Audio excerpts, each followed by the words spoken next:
నా హైడ్రేషన్ కోసం I just trust one thing, ఫుల్గా వాటర్ ఉండే కంట్రీ డిలైట్ వల్ల పొలాచి కోకోనట్స్. సో ఇప్పుడే కంట్రీ డిలైట్ యాప్ డౌన్లోడ్ చేసుకొని ఆర్డర్ చేయండి. ఈ హెచ్సియు భూముల విషయంలో రేవంత్ ప్రభుత్వ తీరును ప్రతిపక్షాలు, విద్యార్థులు, అలాగే కొంతమంది సెలబ్రిటీలు కూడా తప్పుపడుతున్న పరిస్థితి సార్. సుప్రీంకోర్టు కూడా తప్పుపట్టింది, చాలా ఘాటు వ్యాఖ్యలు చేసింది. తక్షణం పనులు ఆపండి అంటూ కూడా నిర్దేశించిన పరిస్థితి.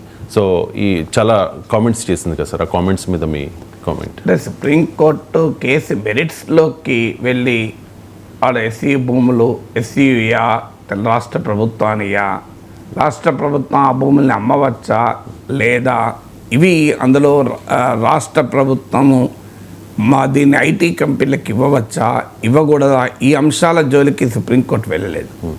సుప్రీంకోర్టు రేజ్ చేసిన అంశాలు ఏంటంటే, ఒకటి, what is the compelling urgency, అంటే మీరు ఇంత అర్జెంటుగా అక్కడ పనులు చేయాల్సిన అవసరం ఏంటి అని. ఇది ఫస్ట్ క్వశ్చన్ సుప్రీంకోర్టు అడిగింది. ఆగమేఘాలపైన పెట్టి, ఎందుకంటే సుప్రీంకోర్టు ముందుకు అది సుయోమోటోగా వచ్చింది. అంటే గౌడబర్మన్ జడ్జిమెంట్ అనే ఎన్విరాన్మెంటల్ కన్సర్న్స్ పైన సుప్రీంకోర్టు ఇచ్చిన కీలక తీర్పులో అమికస్ క్యూరీ, అంటే కోర్టుకు సహాయకుడిగా వ్యవహరించే వారిని అమికస్ క్యూరీ అంటారు. అమికస్ క్యూరీ ఒక రిపోర్టు దీన్ని రైజ్ చేస్తే సుప్రీంకోర్టు తెలంగాణ హైకోర్టు జ్యుడిషియల్ రిజిస్ట్రార్ను తక్షణం వెళ్ళి ఈవినింగ్ లోపల మీరు 3:30 లోపల మాకు రిపోర్ట్ ఇవ్వండి అంటే, ఆ రిపోర్ట్ ఆధారంగా చేసుకొని ఈ నెల 16వ తారీఖు వరకు ఏ పనులు చేపట్టకూడదు అంటూ ఆదేశాలిస్తూ అడిగిన మొదటి ప్రశ్న ఏంటంటే, అంత అర్జెన్సీ ఏంటి? ఇది ఫస్ట్ ఫండమెంటల్ క్వశ్చన్. రెండవది ఏంటంటే, ఏదైనా ఒక డెవలప్మెంట్ యాక్టివిటీ చేపట్టాలి అంటే ఎన్విరాన్మెంటల్ ఇంపాక్ట్ అసెస్మెంట్ అంటారు. అంటే పర్యావరణ ప్రభావం పైన అంచనా వేయాలి. సో దాని ఎన్విరాన్మెంటల్ ఇంపాక్ట్ అసెస్మెంట్ ఉందా అని అడిగారు. మూడవది ఏంటంటే, చెట్లు నరుకుతున్నప్పుడు కొన్ని చట్టాలు ఉన్నాయి. ఒకటి, అది అడవి అయితే అటవీ శాఖ అనుమతి కావాలి.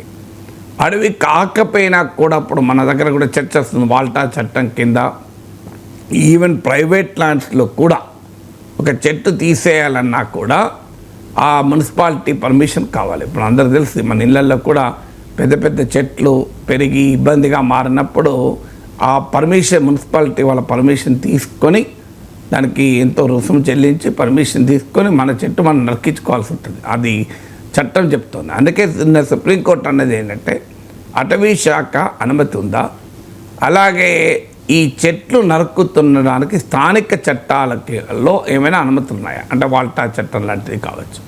ఈ 3 కీలక ప్రశ్నలు సుప్రీంకోర్టు అడిగి చీఫ్ సెక్రటరీ ఆఫ్ తెలంగాణ గవర్నమెంట్ను రిపోర్ట్ ఇవ్వండి అన్నారు.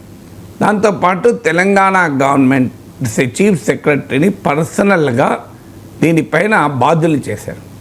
అన్ఫార్చునేట్లీ కోర్టులకు కూడా ఈ మధ్యకాలంలో వ్యాఖ్యలు మీడియాలో పతాక శీర్షికలు అవుతున్నాయి. వ్యాఖ్యలు వేరు, తీర్పులు వేరు. వ్యాఖ్య తీర్పు కాదు. వ్యాఖ్యలు చాలా సెన్సేషనల్ కామెంట్స్ చేస్తున్నారు. ఎప్పుడో ఒకరోజు బహుశా సుప్రీంకోర్టే దానిపైన కొంత సెల్ఫ్ రిస్ట్రెయింట్ చెప్తుంది నా నమ్మకం.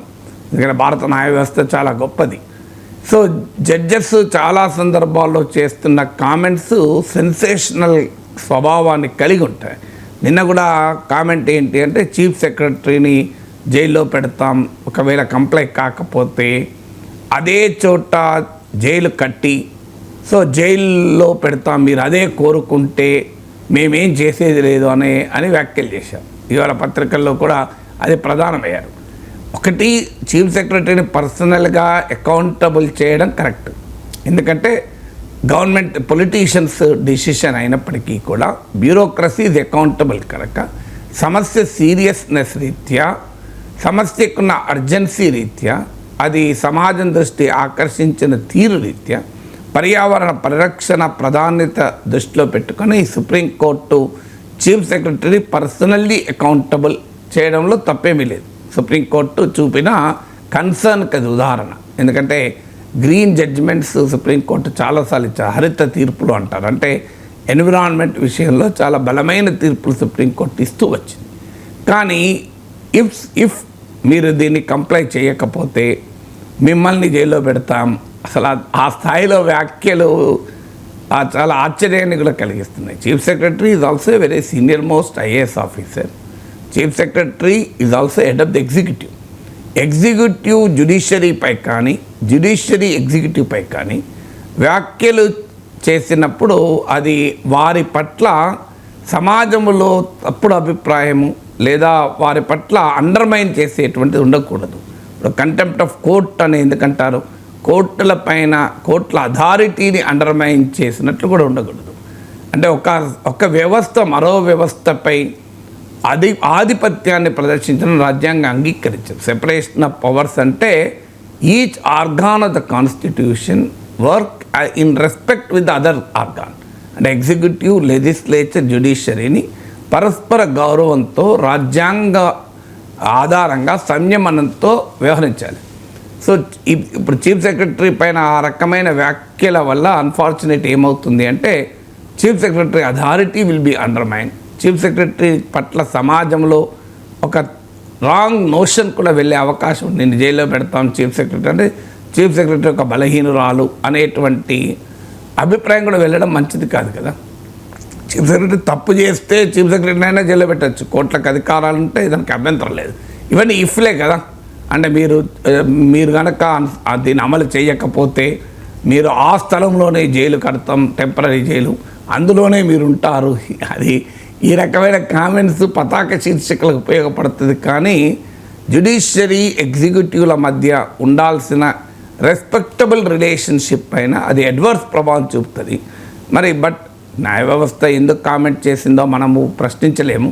న్యాయ వ్యవస్థ కామెంట్స్ పైన, న్యాయ వ్యవస్థ తీర్పులపైన మన అభిప్రాయాలు చెప్పచ్చు. అదేమి కంటెంప్ట్ ఆఫ్ కోర్టు కాదు. చాలామందికి స్పష్టత ఉండాల్సిందంటే కోర్టు అథారిటీని అండర్మైన్ చేస్తే కంటెంప్ట్ ఆఫ్ కోర్టు అవుతుంది. కోర్టు తీర్పుల్ని వక్రీకరిస్తే అది కంటెంప్ట్ ఆఫ్ కోర్టు అవుతుంది. కానీ భావప్రజ్ఞా స్వేచ్ఛ కలిగిన భారత పౌరులుగా కోర్టు తీర్పులపై కానీ కోర్టు వ్యాఖ్యలపై కానీ మన భిన్నాభిప్రాయాలు వ్యక్తం చేయవచ్చు. దానికి ఏమీ అభ్యంతరం లేదు. అది కోర్టు పట్ల అగౌరవం కాదు. ఇది సుప్రీంకోర్టే అనేకసార్లు చెప్పింది. అందువల్ల సుప్రీంకోర్టు తీర్పులపైన వ్యాఖ్యలపైన అభిప్రాయాలు ఎప్పుడైనా చెప్పచ్చు. సుప్రీంకోర్టు వ్యాఖ్యలు ఒకవైపు ఖచ్చితంగా మనం ఆహ్వానించాలి, హర్షించాలి. ఇలాంటి అంశం పైన వెంటనే స్పందించిన తీరు కానీ ఆదేశాలు ఇచ్చిన తీరు కానీ చాలా మెచ్చుకోవాల్సినటువంటి అంశం. అంటే పౌరులకు ఒక విశ్వాసం. ఇలా పౌరులు ఏమంటున్నారు, మాకు లంగ్ స్పేస్ కావాలి, మాకు పర్యావరణం కావాలి, మహానగరాన్ని కాంక్రీట్ అరణ్యాలుగా మార్చకూడదు అని పౌరుల వాదనకు ఎగ్జిక్యూటివ్ ప్రభుత్వం పట్టించుకోకుండా వ్యవహరిస్తున్న సందర్భంలో పౌరులకు ఒక విశ్వాసాన్ని కల్పించే రీతిలో సుప్రీంకోర్టు ఇంటర్వ్యూన్ అయింది. అందువల్ల సుప్రీంకోర్టు ఇంటర్వెన్షన్ను ఖచ్చితంగా పర్యావరణవాదులైనా ప్రజాస్వామ్యవాదులైనా హర్షించాలి. అదే సమయంలో సుప్రీంకోర్టు వ్యాఖ్యల్లో కాస్త చీఫ్ సెక్రటరీని జైల్లో పెడతాం, జైలుకు పోవాల్సి వస్తుంది, అది కూడా అన్నీ తప్పు చేసినప్పుడు జైలుకు పంపడం వేరు, నీవు తప్పు చేస్తే జైలుకు పంపుతాం, అక్కడే జైలు కడతాం అనడం వేరు కదా. సో ఆ వ్యాఖ్యలు కాస్త నాలాంటి వాడికి ఎక్కడో చోట ఎగ్జిక్యూటివ్ గౌరవాన్ని కూడా ఇదేమో దెబ్బతీస్తుందేమో. సమాజం దృష్టిలో చీఫ్ సెక్రటరీ అనే వ్యవస్థ పట్ల, వ్యక్తులు ఎవరైనా ఉండని, ప్రభుత్వాలు ఏమైనా ఉండని, సో వ్యవస్థ పట్ల ఒక పొరపాటు ధోరణి, చీఫ్ సెక్రటరీ ఏదో నేరం చేసినట్లు, ఆమె జైలుకు పోవడానికి రెడీగా ఉన్నట్లు అభిప్రాయాన్ని కలగడం కూడా అది చీఫ్ సెక్రటరీ మంచిది కాదని నాకు అనిపిస్తోంది. సో అందువల్ల కానీ ఇందులో సుప్రీంకోర్టు చేసిన వ్యాఖ్యల్లో ఇది రిజిస్ట్రార్ జ్యుడిషియల్ ఇచ్చిన రిపోర్ట్లో మీకు నెమళ్ళు వీటి గురించి కూడా ప్రస్తావన ఉంది, పక్షులు మీకు లేళ్ళు వీటి గురించి కూడా ప్రస్తావన ఉంది, అవి పారిపోతున్నాయి. దీన్ని బట్టి ఇక్కడ అడవి ఉంది, వన్యమృగాలు సంరక్షణ పొందుతున్న జీవిస్తున్న అడవి ఉంది అని కూడా సుప్రీంకోర్టు వ్యాఖ్యానించింది. ఈ మధ్యకాలంలో హైకోర్టులో అడ్వకేట్ జనరల్ వాదించాడు, ముంగీసలు పాములు ఉంటే అడవి అవుతుందా? జూపల్లి కృష్ణారావు గారు అన్నారు 3 చెట్లు పెరిగితే అడవి అవుతుందా? సో ఈ కన్సర్న్ ఇది కరెక్ట్ కాదని సుప్రీంకోర్టు వ్యాఖ్యలు మరోసారి రుజువు చేశాయి కదా. అన్న ముంగీసలు పాములు మరి పక్షులు నెమలు ఉంటే అడవి అవుతుందా? ఈ మాట సుప్రీంకోర్టు అంటలేదు కదా. అవి ఉన్నాయంటే గ్రీన్ కవర్ ఉందని కదా. అందువల్ల సుప్రీంకోర్టు వ్యాఖ్యలు పట్ల ఆధారంగానే ప్రభుత్వం ఇలా గ్రూప్ ఆఫ్ మినిస్టర్స్ చేసింది. అంటే ఈ సుప్రీంకోర్టు మెరిట్ ఆఫ్ ద కేసులోకి ఇన్డెప్త్గా వెళ్ళే సందర్భం కాదు కనుక వెళ్ళలేదు. ఎందుకంటే ప్రభుత్వం తరఫున కూడా అఫిడవిట్ దాఖలు చేయన్నారు. Supreme court the manner in which Revanth Reddy led Congress government, Congress ప్రభుత్వం ఈ అంశాన్ని డీల్ చేసిన పద్ధతి పైన మాత్రం తన తీవ్ర వ్యతిరేకతను వ్యక్తం చేసింది. ఇంత అర్జెన్సీ ఎందుకు, ఇంత కన్ఫ్రంటేషనల్ ధోరణి ఎందుకు అని ఇప్పుడు గ్రూప్ ఆఫ్ మినిస్టర్స్ని వేశారు. ఈ పని ఏదో మొదలే చేయాల్సి ఉండే, మొదలే చేసి ఉంటే ఇక్కడ దాకా వచ్చేది కాదు కదా. ఒక పొలిటికల్ కన్సెన్సస్ కొరకు ప్రయత్నం, పొలిటికల్ కన్సెన్సస్ సులభం కాదు మన సమాజంలో, ప్రజాస్వామ్యంలో. అధికార పార్టీ ఒకటంటే ప్రతిపక్ష పార్టీలు ఒకటంటాయి. బట్ కాస్త సివిల్ సొసైటీస్తో కొంత విస్తృతమైన సంప్రదింపులతో వ్యవహారం చేయాల్సి ఉండే.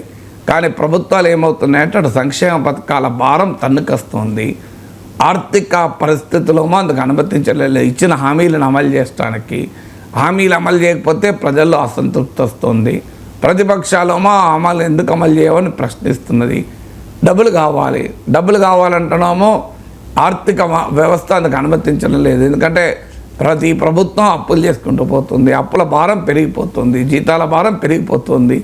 దీనివల్ల ఏ చిన్న మార్గమైన ఆదాయం పెంచుకోవడానికి అవకాశం వస్తే దాన్ని సద్వినియోగం చేసుకోవాలని ప్రభుత్వాల బాధన. ఆ ప్రభుత్వాలకు కనిపించే ఒక విలువైన అవకాశం భూములు అమ్మడం. అందువల్ల డెమోక్రసీలో దీని రూట్ కాజ్ ఎక్కడుంది అంటే ఆదాయాన్ని మించిన ఖర్చు పెట్టే రాజకీయ ధోరణి పైన ఉంది. ఆదాయాన్ని మించిన హామీలు ఇచ్చే రాజకీయ వ్యవస్థలో ఉంది. ఎందుకు మరి ప్రజలు కూడా అలాంటి హామీలు కోరుకుంటున్నారు. అలా హామీలు ఇచ్చిన వాళ్ళకే ఎక్కువ ఓట్లు వేస్తున్నారు. మేము 3,000 పెంచానంటే 5,000 పెంచాను, 10,000 పెంచానంటే వాళ్ళకు ఓట్లు వేస్తున్నారు. భూములు అమ్ము నువ్వు ఏమన్నా మాకేంది అని. సో ప్రజలు కూడా ఇలాంటి పథకాలు, ఇది ఆర్థిక వ్యవస్థపై ఎలాంటి ప్రభావం పడుతుంది, ఇలాంటి హామీలు మనం కోరవచ్చని ఎవరు అనుకుంటారు. తెలంగాణలో, ఆంధ్రప్రదేశ్లో మనం చూసాం కదా. అంతకుముందు ప్రభుత్వాలు ఇచ్చిన సంక్షేమం కన్నా మాకు ఎక్కువ ఇస్తామని హామీ ఇచ్చాకనే వాళ్ళు ఓట్లేశారు. మరి ప్రజలు ఓట్లు వేసిన తర్వాత రాజకీయ పార్టీలు ఏం చేయాలి? అలా సంక్షేమం పైన ఖర్చు పెట్టాలంటే ఆర్థిక వ్యవస్థ అనుమతించదు. అందుకొరకు అప్పులు చేయడం మొదలు పెడుతున్నారు, లేదంటే ఆస్తులు అమ్మే కార్యక్రమం చేస్తున్నారు. రూట్ కాజ్ ఎక్కడుంది ఈ భూముల అమ్మకాలకు? ఎందుకు 50 ఏళ్ల కింద భూములు అమ్మలేదు? కారణం ఏంటంటే అప్పుడు ఈ రకమైన పబ్లిక్ ఎక్స్పెండిచర్ బర్డెన్ లేదు, ఈ రకమైన కాంపిటేటివ్ పాపులిజం లేదు. సో అందువల్ల కాంపిటేటివ్ పాపులిజంలో ఈ రూట్ కాజ్ ఉంది. అన్ఫార్చునేట్లీ దాని గురించి మనం చర్చ పెట్టుకునే పరిస్థితిలో మన సమాజంలో ఉన్న పొలిటికల్ డిస్కోర్స్ ఆ స్థాయిలో, ఇంటలెక్చువల్ పబ్లిక్ డిస్కోర్స్ స్కోప్ లేదు. రొటీన్గా వచ్చే ఇష్యూస్ పైన వచ్చే రిఫ్లెక్షన్స్ మినహా. బట్ ఏదైనా we'll welcome the supreme court judgement. In spirit supreme court జడ్జిమెంట్ను ఆహ్వానించాలి. Let us hope supreme court will find a way.